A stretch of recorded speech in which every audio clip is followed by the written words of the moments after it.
Mon nom est Cassandra Wade. Je suis une mère célibataire de 41 ans et je viens de rentrer à Portland après un voyage d'affaires de 4 jours à New York. J'ai traîné ma valise jusqu'à la porte d'entrée de notre maison à Cedar Hills, à Beaverton, un vendredi, juste après 18 heures. Dès que la porte s'est refermée avec un clic, mon fils de 9 ans, Lucas, est accouru, le visage blanc comme un linge, m'a attrapé la manche et a murmuré « Maman, est-ce que je peux arrêter de prendre les pilules que tante Brooke me force à avaler? Elles me font vomir et je dors toute la journée. » Avant que je puisse répondre, Brooke est sorti de la cuisine, les bras croisés, avec un faux sourire. Il est juste dramatique. Cass. Ce sont des vitamines spéciales sur mesure. Du bon truc? Ma mère a caressé les cheveux de Lucas. Écoute ta tante. Mon chéri, elle ne veut que ton bien. Mon père a hoché la tête depuis le canapé. Heureusement qu'il a de la famille ici. Tu es absente la moitié du mois. Tous les trois ont échangé ce regard rapide et tendu que j'avais vu trop souvent ces derniers temps. Lucas m'a serré la main si fort que ça m'a fait mal. Cette nuit-là, quand la maison était enfin silencieuse, je me suis glissée dans la chambre de Brooke, sur l'étagère du haut, derrière des pulls, une petite bouteille blanche, sans étiquette, juste un morceau de ruban adhésif avec son écriture. Vitamines. J'ai dévissé le bouchon, l'odeur m'a frappée comme une gifle, épaisse, chimique, une odeur immistacable de médicaments pour le sommeil. Mon sang s'est glacé. Si vous regardez ceci en ce moment, laissez un commentaire et dites-moi où vous êtes et quelle heure il est pour vous. Savoir que vous êtes là avec moi est la seule chose qui me donne la force de continuer à raconter ce qui s'est passé ensuite. Parce que ce que le médecin m'a montré le lendemain matin a plongé mon monde entier dans le noir. Cette bouteille ne m'a pas quittée de la nuit. J'ai passé la nuit dans la chambre de Lucas, le dos contre la porte, le tenant dans mes bras pendant qu'il s'endormait enfin. Chaque fois qu'il bougeait, je vérifiais sa respiration à 5h30. Je n'ai plus pu attendre. Je l'ai réveillé doucement, lui ai dit que nous allions faire un rapide check-up avant le petit déjeuner, et je l'ai porté à moitié endormi jusqu'à la voiture. 25 minutes plus tard, nous sommes arrivés au parking du Providence Centre, Vincent Medical Center. Le docteur Sarah Enwan a jeté un œil aux paupières pâles de Lucas, à son discours lourd et lent, et a ordonné des analyses de sang en urgence. Elle n'a pas perdu de temps en question. Ils l'ont emmené en fauteuil roulant à la baie d'observation pédiatrique et l'y ont gardé. J'ai fait les 100 pas dans le couloir, serrant la bouteille sans étiquette dans la poche de mon manteau comme une preuve sur une scène de crime. 3 heures se sont écoulées lentement. Sarah m'a enfin appelé dans son bureau, a fermé la porte et a fait glisser l'impression des résultats de labo sur le bureau. Le chiffre m'a frappé en premier. Niveau de diphénhydramine à 2456 ml. Elle n'a pas mâché ses mots. C'est 7 fois la limite supérieure pour un adulte. Cassandra. Chez un enfant de 9 ans, des doses répétées à cette force peuvent causer des dommages cognitifs permanents. Mémoire. Attention. Vitesse de traitement. Elle a marqué une pause, les yeux durs. Quelqu'un a sedaté votre fils avec un médicament pour le sommeil de force adulte. Mes jambes m'ont lâché. Je me suis assise brutalement. Sarah n'a pas arrêté.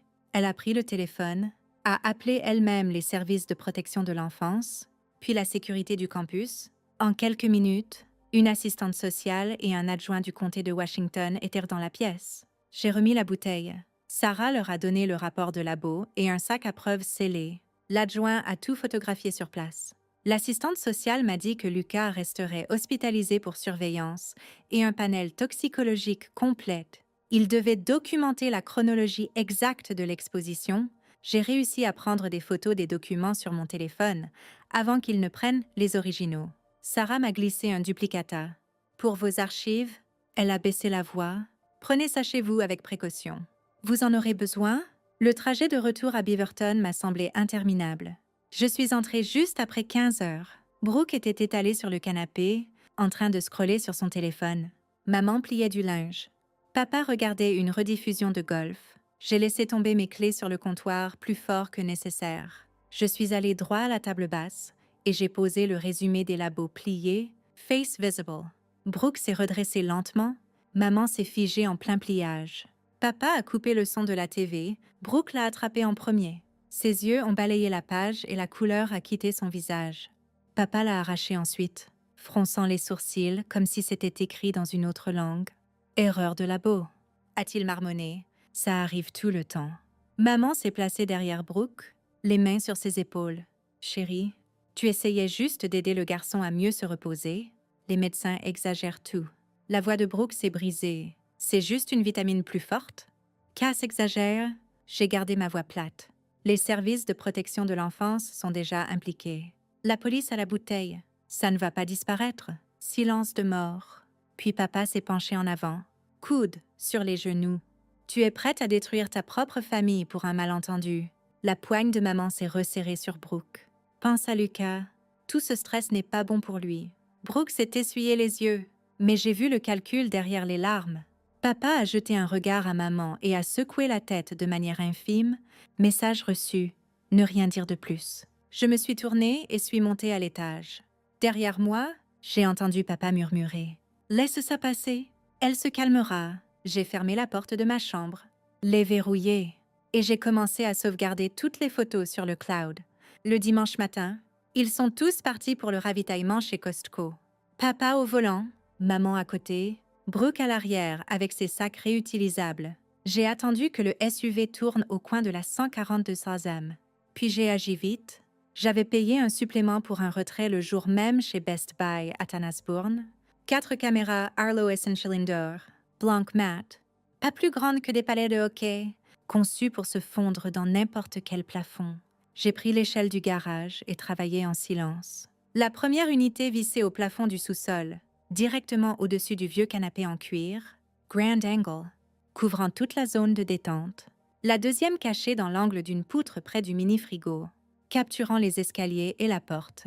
La troisième en haut du moulure du salon, visant l'entrée principale et le couloir au-delà.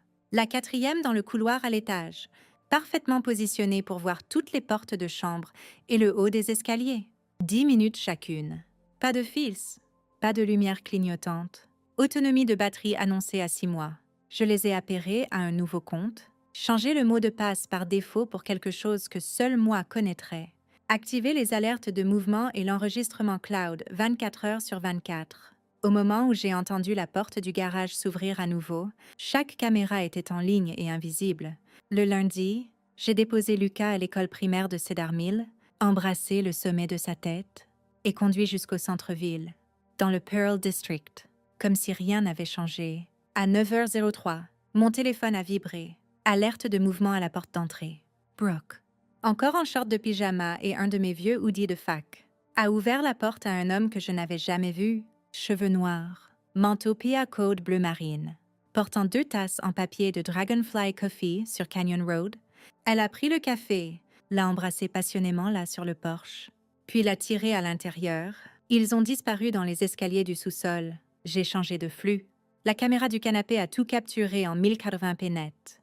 Brooke a posé les cafés, l'a poussé doucement contre le dossier et s'est assise sur ses genoux. Ils s'embrassaient comme s'ils attendaient ça depuis des semaines. Il a ri doucement quand elle a murmuré quelque chose à son oreille.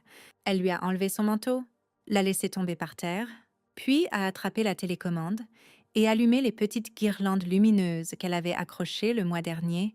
La lueur rendait toute la scène mise en scène, intime, rodée.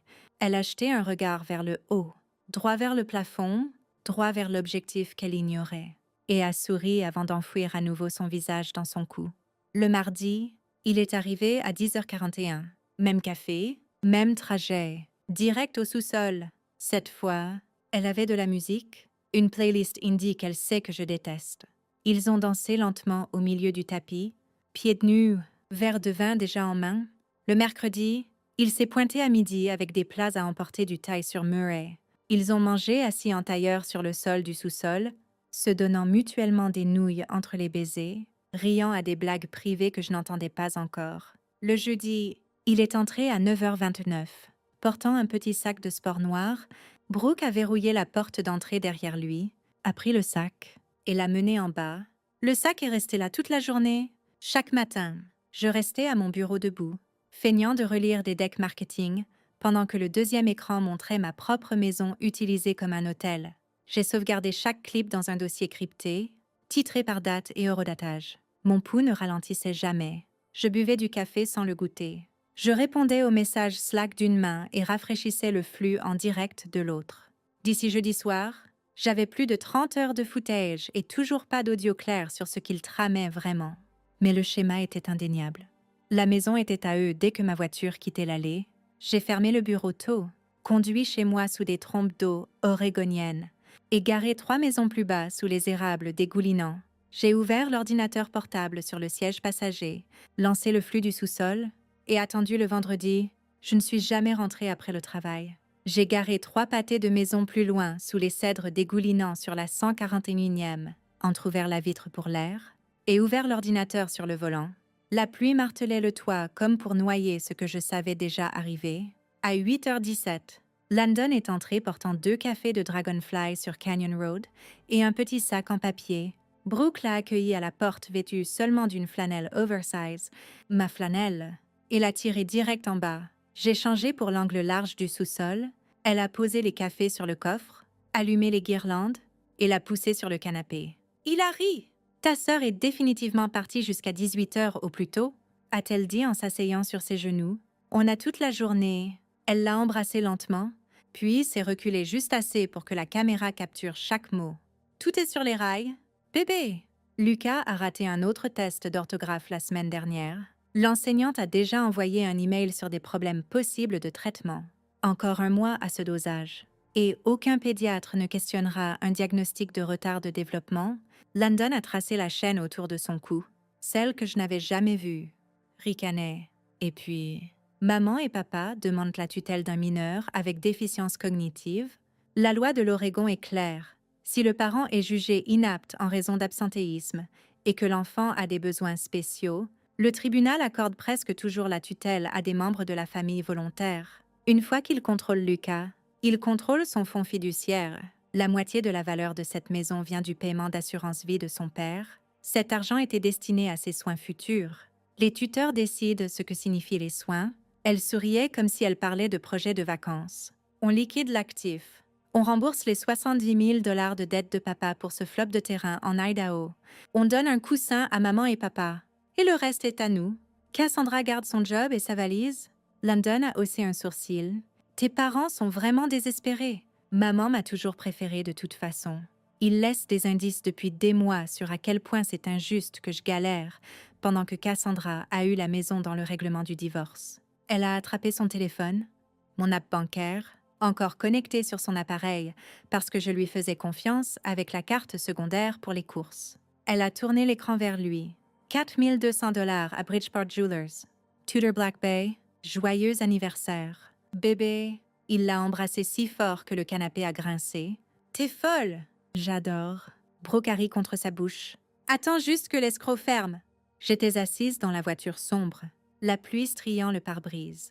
Rejoins le clip 3 fois pour m'assurer que je n'avais pas imaginé. Chaque mot était cristallin. J'ai screen-recordé toute la conversation, puis fouillé l'historique des transactions. La charge avait posté mercredi à 14h14. Notification envoyée à l'ancien Gmail que j'avais abandonné après le divorce. Celui encore lié à la carte, parce que je n'avais jamais pris la peine de le mettre à jour. Plus tard cette nuit-là, après que Lucas soit endormi, la caméra du couloir a capturé maman et papa dans la cuisine, longtemps après qu'ils pensaient tout le monde au lit. Papa a versé 2 doigts de bourbon, voix basse. Dès qu'on a le rapport neuropsych, on dépose. J'ai déjà parlé à l'avocat à Tigard. Cassandra voyage trop, travaille trop.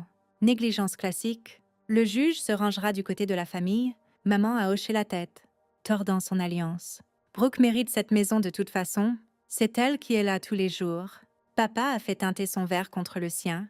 À de nouveaux débuts, j'ai sauvegardé ce clip aussi. L'ai étiqueté. Cuisine 132. Et l'ai ajouté au disque crypté. Mes mains étaient froides comme la glace. Stable pour la première fois de la semaine, le samedi matin, je suis entrée dans la cuisine pendant qu'il mangeait des céréales. J'ai posé mon téléphone sur l'îlot, écran vers le haut, volume au max, et lancé la lecture du clip du sous-sol. La voix de Brooke a rempli la pièce. Une fois qu'il contrôle un Lucas, il contrôle son fonds fiduciaire. Cassandra garde son job dans sa valise. Les cuillères se sont figées en l'air. La couleur a quitté chaque visage. Je l'ai laissé tourner. Je suis entrée par la porte d'entrée à 15h07 précise. L'odeur d'ail et d'origan m'a frappée en premier. Maman était à la cuisinière, remuant la marinara. Papa était à l'îlot. coupant du ciabatta en cubes pour du pain à l'ail. Du sous-sol venait le battement bas de musique et le rire unmistakable de Brooke. J'ai laissé tomber mon tot sur le banc, enlevé mes chaussures et sorti mon téléphone de ma poche. Untape, volume max. Le clip du jeudi a commencé à rouler à travers les haut-parleurs intégrés de la maison que j'avais connectés au même réseau que les caméras. La voix de Brooke a retenti dans chaque pièce. Vente approuvée par le tribunal pour des fins de soins. Papa rembourse sa dette d'Idaho, maman a son fonds de croisière et on part avec le reste. La cuillère en bois a claqué dans la casserole. Maman s'est retournée, sauce éclaboussant le dosseret. Le couteau de papa s'est figé en l'air. Des pas lourds ont martelé les escaliers. Brooke a surgi dans la cuisine en premier. London, une demi-seconde derrière. Chemise défaite, joues rougies. Elle a vu le téléphone dans ma main et le sang a quitté son visage. Papa s'est remis en premier. Éteins ça tout de suite. La main de maman a volé à sa bouche. Cassandra, tu as enregistré ta propre famille? Je n'ai pas bougé. Le clip continuait. Le toast au bourbon de papa à minuit. L'accord silencieux de maman. Chaque syllabe résonnait sur le plafond voûté. Brooke a bondi vers le téléphone. Je l'ai levé plus haut. Touche-moi et ça va direct au shérif du comté de Washington. London s'est décalé vers la porte arrière, yeux fuyants. Brooke a attrapé son poignet. Tu ne me laisses pas ici? Le visage de papa est devenu violet. Tu n'as pas le droit de nous espionner dans notre propre maison? C'est ma maison? Ai-je dit, voix calme. Mortel. Mon nom sur l'acte. Mon fils que vous avez empoisonné. Ma vie que vous prévoyez de vendre. Maman a commencé à sangloter. De grosses larmes dramatiques. Nous essayions seulement de sécuriser l'avenir de tout le monde. La voix de Brooke s'est brisée. Tu n'es jamais là. C'est moi qui l'ai élevé pendant que tu chasses les promotions à New York. Papa a claqué le couteau. Tu appelles la police et tu détruis 4 vies. Pense à Lucas. Tu veux qu'il soit pris par des étrangers? Je l'ai regardé dans les yeux. Je pense à Lucas. C'est pourquoi ça s'arrête maintenant? London a réessayé, plus doucement. Brooke, je pense vraiment. Elle s'est retournée. On est ensemble là-dedans? Tu as promis? Il m'a regardé, puis le sol, et a fait un pas lent en arrière. La poigne de Brooke s'est resserrée jusqu'à ce que ses articulations blanchissent. Espèce de lâche, maman s'est placée entre nous, bras écartés comme un bouclier. Cass, bébé, on est du même sang. Parlons-en. Personne n'a besoin d'être blessé. J'ai ri court, sec, sans humour. Le sang n'endort pas un enfant de 9 ans pour du profit. Papa a fait un pas menaçant en avant. Tu rapportes ça et on te combat en justice pendant des années. On dira que tu as tout fabriqué. Qui penses-tu que le juge croira? Des grands-parents qui ont été là tous les jours, ou la mère absente la moitié du mois? Les yeux de Brooke se sont plissés. Et quand ils fouilleront ton emploi du temps de voyage, tes heures sup, tes annulations de nounou, bonne chance pour garder la garde. Maman a hoché la tête à travers les larmes. On veut seulement ce qu'il y a de mieux pour le garçon. J'ai regardé les 3 personnes qui m'ont élevée, qui ont partagé fêtes, anniversaires et funérailles, et j'ai senti le dernier fil se rompre. Vous voulez ce qu'il y a de mieux pour vous-même? Ai-je dit? Et vous venez de le confesser à la caméra. Les poings de papa se sont serrés. Tu vas le regretter. Maman s'est effondrée sur une chaise, gémissant. Ma propre fille. Brooke a hurlé. Cette maison aurait dû être à moi de toute façon. London s'est enfin libéré et a filé vers la porte arrière. L'écran a claqué derrière lui. J'ai levé le téléphone, arrêté l'enregistrement et composé le 911 devant eux. Narmian, quelle est votre urgence? J'ai gardé les yeux sur ma famille. J'ai besoin d'officiers et des services de protection de l'enfance au 142 A7 Zugway Aspen Lane, Beaverton. Mon fils a été empoisonné par des parents tentant de voler son héritage. J'ai des preuves vidéo et audio. Brooke à Bondi. Papa a attrapé son bras. Maman continuait à pleurer. La dispatch a resté calme. Des unités sont en route. Madame, restez en ligne. J'ai raccroché seulement quand j'ai entendu les sirènes à 2 pâtés de maison. La première voiture de patrouille est arrivée exactement 11 minutes plus tard. Lumière tranchant la bruine. Une deuxième unité a suivi. Puis, une berline banalisée des services de protection de l'enfance. 2 officiers sont montés sur le porche pendant que l'assistante sociale restait en arrière, prenant des notes. Je les ai accueillis à la porte, USB déjà en main, téléphone enregistrant tout. J'ai mené l'officier principal, le sergent Ramirez, droit au salon. Papa se tenait raide près du canapé. Maman serrait des mouchoirs. Brooke faisait les 100 pas comme un animal en cage. Mascara coulant. J'ai remis le disque. 27 fichiers vidéo, 11 audio. Tous horodatés. Mise en danger d'enfant. Conspiration pour fraude à la tutelle. Tentative de vol du fonds d'un mineur. Tout ce dont vous avez besoin est là. Ramirez a branché l'USB sur sa tablette Bodycam. Le clip du jeudi a commencé à jouer sur le grand écran que j'avais connecté minutes plus tôt. La voix de Brooke a rempli la pièce à nouveau. Vente approuvée par le tribunal pour des fins de soins. Papa a bondi vers la télécommande. Le deuxième officier l'a bloqué sans effort. L'assistante sociale, Madame Chen, s'est agenouillée près de Lucas, qui avait descendu les escaliers, serrant son orque en peluche. Elle a parlé doucement, posé des questions simples.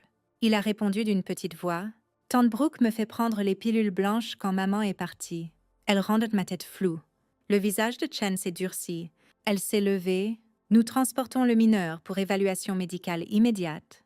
Providence Saint-Vincent à un lit près. Brooke a hurlé. Vous ne pouvez pas le prendre. Ramirez a lu calmement ses droits pendant qu'il la menottait.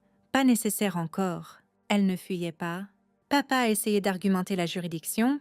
Maman s'est effondrée sur une chaise de salle à manger, sanglotant dans ses mains.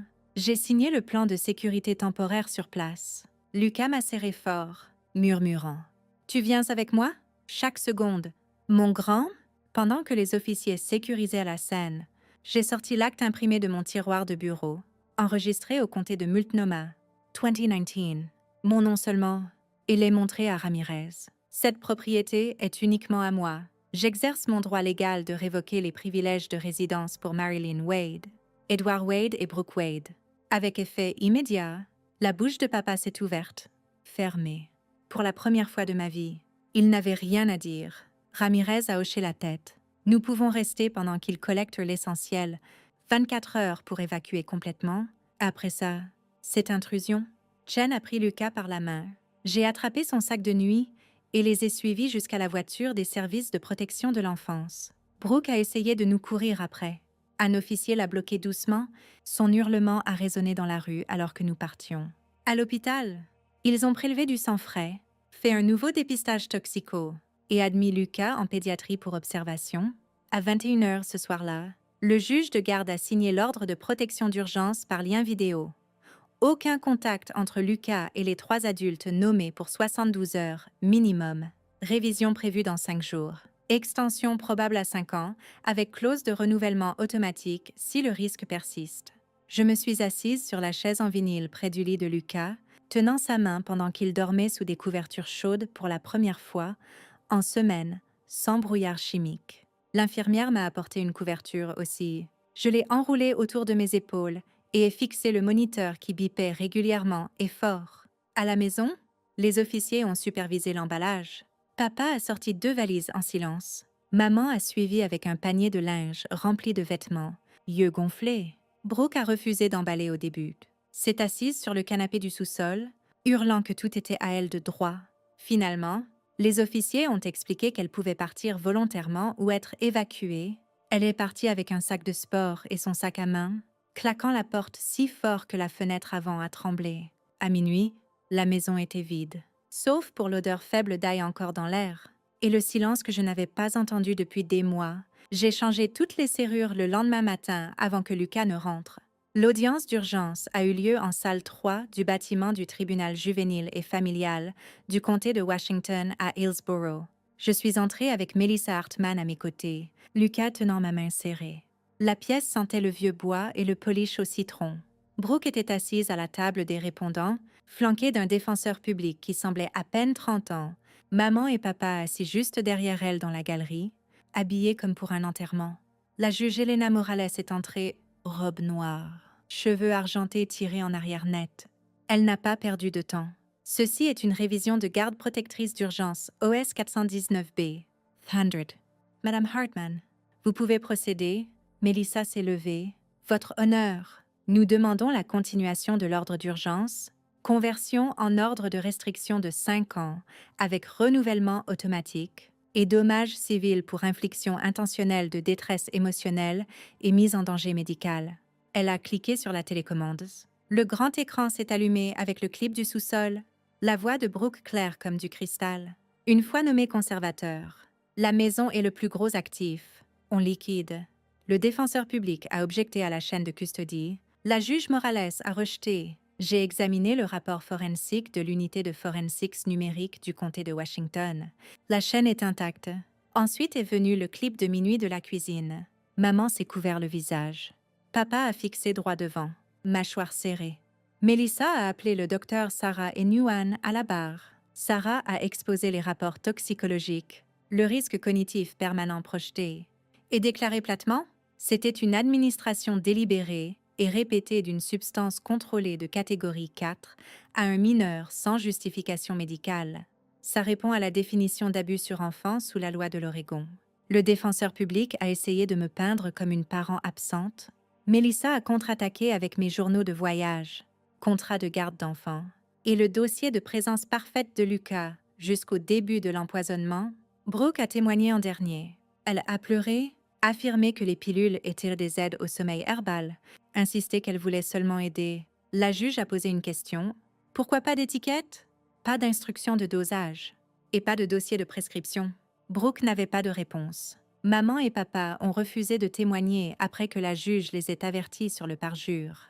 Leur silence a parlé plus fort que des mots. La juge Morales est revenue après 20 minutes. Le tribunal trouve des preuves claires et convaincantes de danger immédiat pour le bien-être physique et émotionnel de l'enfant. L'ordre d'urgence est converti en ordre de protection permanent sous OS 107. 718. Brooke Wade. Marilyn Wade et Edward Wade sont interdits de tout contact avec Lucas Wade pour 5 ans. Renouvelable automatiquement sur démonstration de risque continu. Jugement civil est rendu contre Brooke Wade pour 48 000 $ pour coûts médicaux. Thérapie et douleur et souffrance. Les services de protection de l'enfance continueront leur enquête criminelle parallèle. Elle a frappé le marteau. Brooke s'est effondrée en avant. Sanglotant dans ses bras, maman a tendu la main vers elle. Puis s'est ravisée et s'est rassise. Papa a juste fixé le sol. Nous sommes sortis dans le couloir. Lucas a serré ma jambe. On est en sécurité maintenant. Maman, je me suis agenouillée, les regarder dans les yeux, complètement. Une semaine plus tard, l'école maternelle où Brooke avait travaillé pendant 6 ans a reçu la lettre officielle de substantiation des services de protection de l'enfance. La loi de l'État de l'Oregon exige la termination immédiate pour toute découverte fondée d'abus sur enfant contre un employé. Son dossier personnel a été marqué définitivement. Aucun centre d'enfance agréé dans l'État ne la toucherait plus. J'ai déposé le jugement civil le même jour.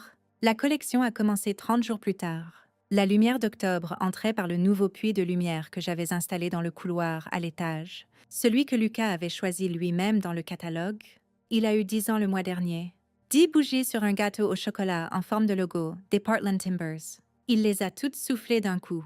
Joues roses, yeux brillants. Aucune trace du brouillard qui les voilait avant. Cedar Hills a l'air exactement pareil de la rue. Mais à l'intérieur, tout est différent. Peinture fraîche en bleu et vert doux. Nouvelle serrure. Nouveau code d'alarme.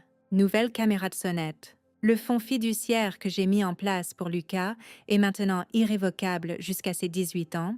Loi de l'Oregon 130. Find 10. La valeur de la maison qui venait autrefois du paiement d'assurance vie de son père y est en sécurité. Gérée par un fiduciaire cautionné que j'ai choisi moi-même, aucun parent, aucun tribunal, personne ne peut toucher un centime sans ma signature et un ordre d'un juge. Brooke vit dans un studio de 37 Millahar sur la 82e avenue, le genre d'endroit où les murs sont minces et le parking sent la graisse de friteuse. Le jugement civil plane sur elle comme un nuage d'orage. 48 000 $ plus intérêts. Saisie sur salaire commencé il y a 3 mois, 15% de chaque paie disparaît avant qu'elle ne la voie. La licence pour l'enfance est révoquée définitivement. Elle travaille de nuit à remplir des étagères dans une épicerie 24 heures à Gresham. Badge nominatif qui dit « Brooke ». Parce que la version complète rappelle aux gens les articles de presse. Maman et papa louent un appartement, une chambre dans le quartier de Rockwood. Le complexe senior le moins cher qui accepte encore les Vouchers section 8. Papa a vendu son camion pour couvrir le premier mois de loyer. Le club de bridge de maman a arrêté d'appeler. Il mange surtout de la soupe en conserve et ce qui est en promo chez Winco. J'ai entendu d'une connaissance commune qu'il garde le thermostat à 16, 7 $, pour économiser sur l'électricité. Il ne demande jamais de nouvelles de Lucas. Je n'en offre jamais. Certains dimanches, j'emmène Lucas à la côte. Nous marchons sur Cannon Beach pieds nus, même quand il fait froid. Chassons les agates. Mangeons du chowder de palourde dans des bols en pain chez Mose. Il parle sans arrêt maintenant de l'école, des essais de soccer, du vaisseau Lego qu'il conçoit. Son professeur de 4e a envoyé une note la semaine dernière. Lucas a montré une amélioration remarquable en concentration et confiance. Je garde cette note sur le frigo à côté de son dernier test d'orthographe A+. Les gens demandent s'il me manque, mes propres parents, ma seule sœur. La réponse est simple, l'idée d'eux me manque. La version qui existait avant que l'avidité ne les transforme en étrangers. Mais les gens qui se sont assis dans ma cuisine à comploter pour droguer mon enfant pour du profit, ces gens-là n'ont jamais été de la famille. Le sang n'achète pas la loyauté, et il n'excuse certainement pas la trahison. Si vous regardez ceci et que vous sentez ce nœud dans votre estomac parce que quelque chose chez vous ne semble pas juste, écoutez-le, documentez tout, protégez vos enfants d'abord, posez des questions après.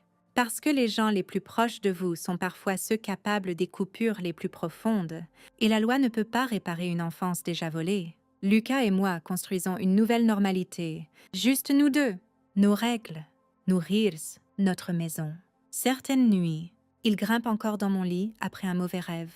Je le tiens jusqu'à ce que sa respiration s'égalise. Puis je fixe le plafond et me rappelle que nous avons traversé le pire. Le reste n'est que vivre.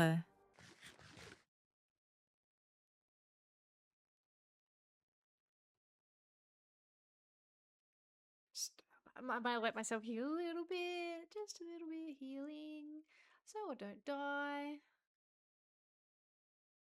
I think we went over to those mountains. Got some money. That was good, wasn't it? Those are fond memories. Ow! It's. I don't think I can. I don't think I can slide into the honey from here.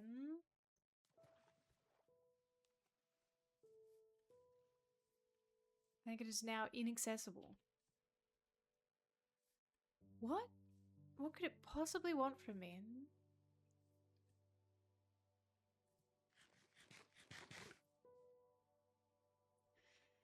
So chew on a carrot thoughtfully. I couldn't tell you. Is it height that's an issue? Let's do a quick Google. What's it called? The advancement sticky situation.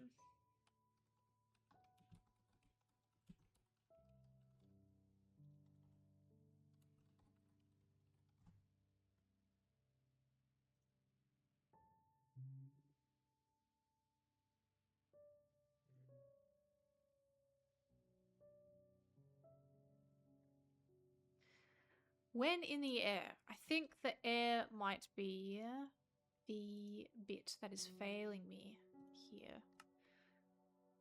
So what if I had this like further up? How do I reclaim honey? Oh, thank God. I was very concerned that was going to be a like a silk touch kind of deal. Okay, what if we put it like here?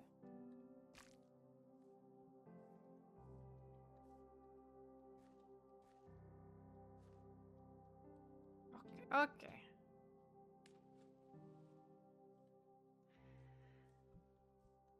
Okay, okay. Another idea, another idea, another idea.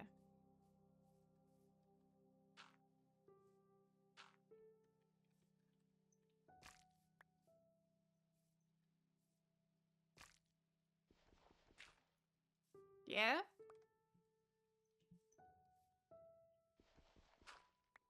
How are we liking this? This is a thought.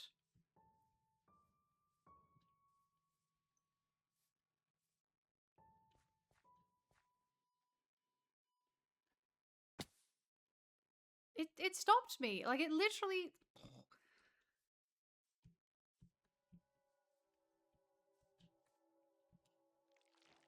There we go. Just shove my face into it. There we go. Advancement made. Oh, making me work for it.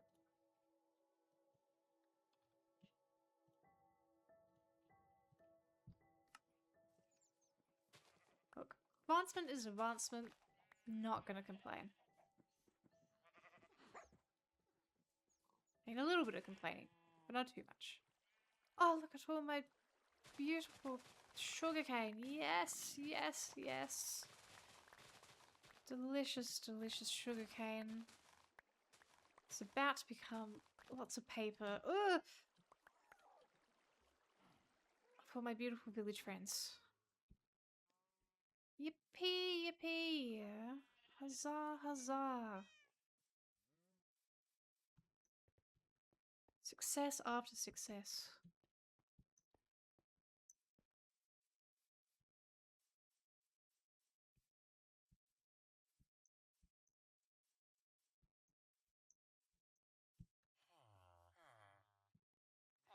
Hello, everyone. That. How do I end up in so much garbage in my inventory all the time? At least that's got a place to go. That can go somewhere.